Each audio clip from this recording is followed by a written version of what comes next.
Hello guys, welcome back to our channel Winsworld TV.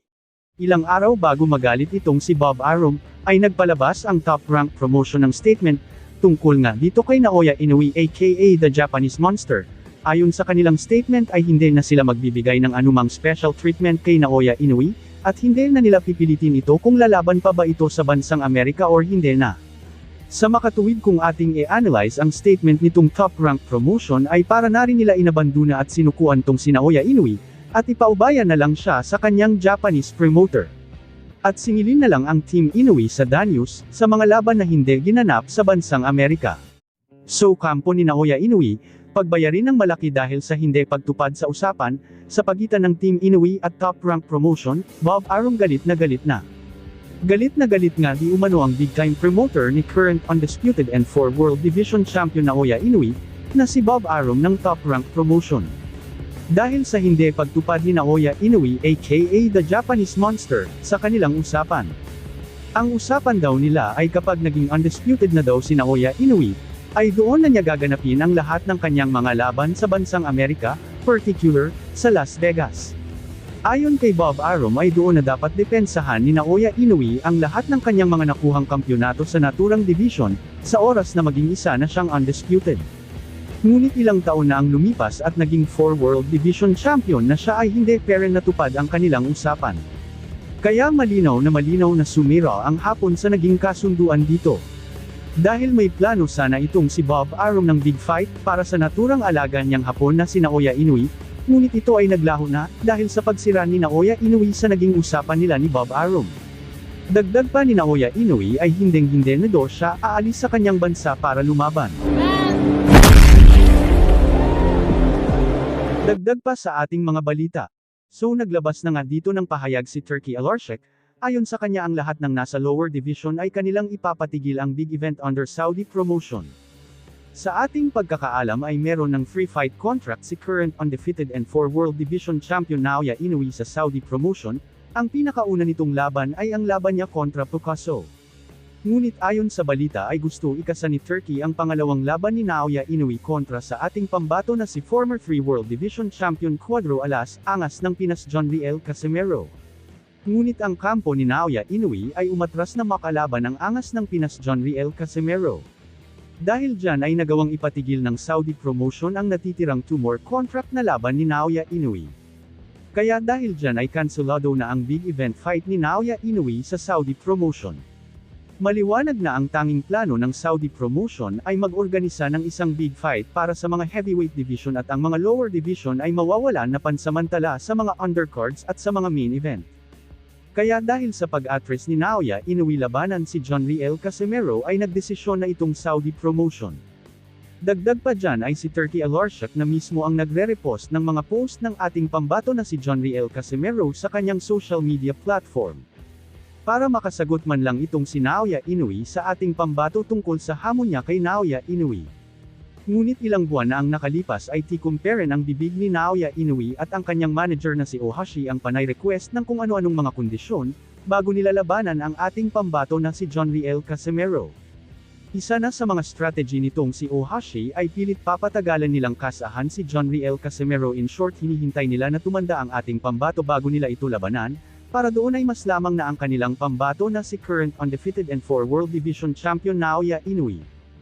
Ngunit ganun pa man ay marami ang naging masamang epekto sa takbo ng karera ni Naoya Inoue, dahil unti-unti na itong nawawala ng tiwala ang mga malalaking promotion para sa kanya. Una na dyan ay ang pagkansela ng kanyang kontrata sa natitirang 2 laban niya under sa Saudi promotion.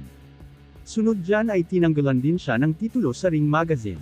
At kapag palagi itong namimili ng makakalaban ay tiyak na hindi lang yan ang mangyayari sa kanyang karera bilang isang boksingero. Habang ang ating pambato na si John Riel Casimero ay kahit sino ang itapat sa kanya, ay hindi ito aatres, sa halip ay kanya pang dadayohin sa sariling bansa, para ito ay labanan. Ganyan ang tunay na halimaw sa ibabaw ng boxing ring at yan ang tunay na lakas ng boksingerong Pinoy.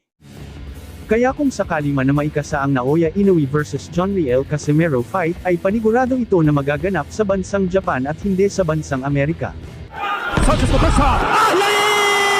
Dumako naman tayo sa iba pang mga balita. Current WBC Bantamweight Champion Junto Nakatani, napabilib at napahanga sa kanyang nasasaksihang laban sa pagitan ni former 3 World Division Champion Cuadro Alas angas ng Pinas Jonriel Casimero kontra sa former World Challenger Saul Sanchez。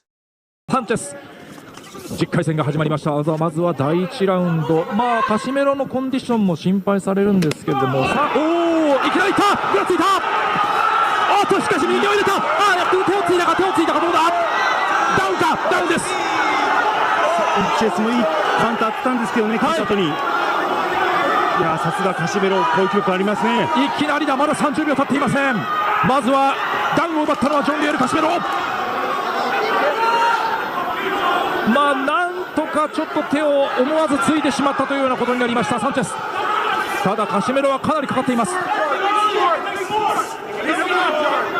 サンチェスの方はランキング、世界ランキング入りはしているんですけれども、こちらはバンタム級でのランキング入りということで、階級で言いますと岩瀬さん重いんですよね。そうですね、この辺りはまたこちらのコンディションもどうかというのが気になります。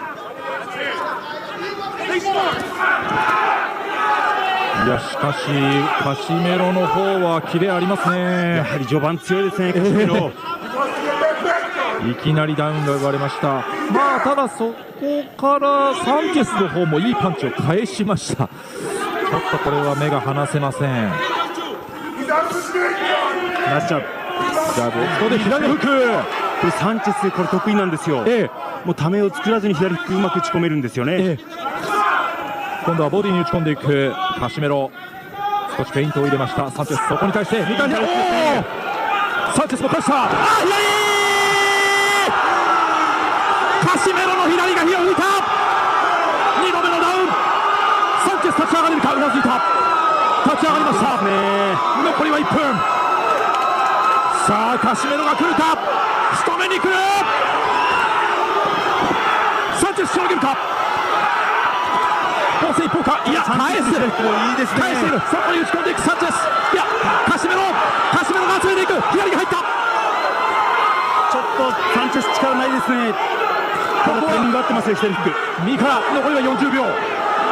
少し落ち着くか。いやまだ効いている、今のクリンチャーサンチェスうまかったですね。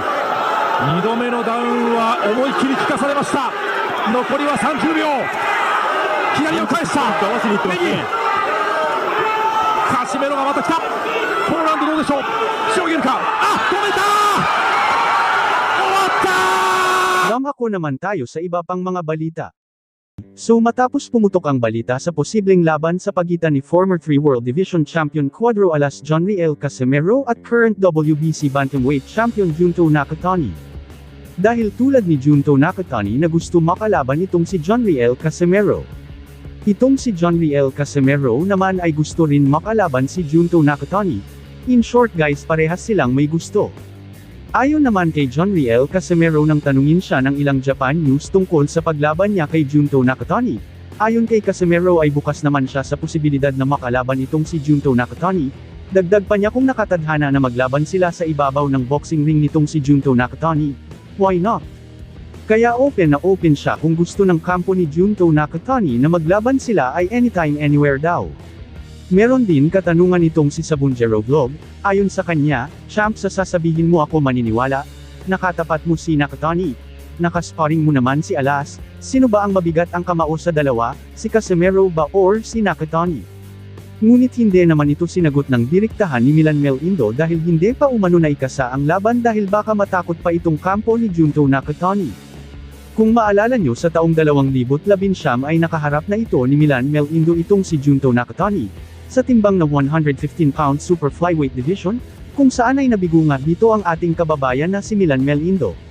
At kung pag-uusapan naman natin ang sparring ni Milan Mel Indo kontra Jonriel Casimero, ay panigurado na alam ni Milan Mel Indo kung sino ang may mabigat na kamao. Ngunit dahil hindi pa nakakasa ang laban Junto Nakatani versus Jonriel Casimero ay mananahimik muna ito, dahil baka daw matakot pa si Nakatani. Dahil kapag umayaw itong si current undisputed and 4 World Division Champion Naoya Inoue na lumaban kay Jonriel Casimero ay tiyak kay Junto Nakatani ito babagsak para lumaban. Dahil plano na ni Junto Nakatani na lumaban sa 122-pound super bantamweight division at target niya itong subukan makalaban si current undisputed and 4 World Division Champion Naoya Inoue aka the Japanese Monster.